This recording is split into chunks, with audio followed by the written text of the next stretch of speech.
云林大溪一个90岁老长辈出门一直无转来，家属来报警，警察到找人，过顿工找到老先生咯，倒伫一个树仔骹，赶紧甲送病院。家属是真感谢警方的协助。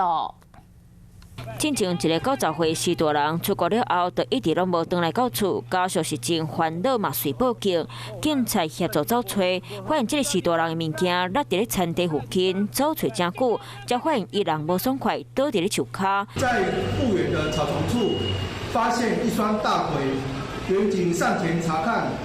发现老翁虚弱，瘫软在大树底下。第四分局嘛，借即摆提醒民众，最近的天气是真热，伫咧出国时多加注意家己身体状况。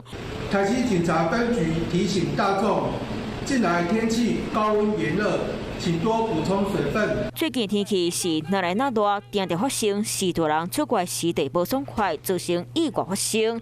警察就来提醒民众，出国时一定拢要注意家己身体状况，才能保障安全。Hello， 我是易景，想要抢先掌握最及时的新闻资讯吗？赶快按赞、订阅、开启小铃铛，锁定华视新闻的 YouTube 频道。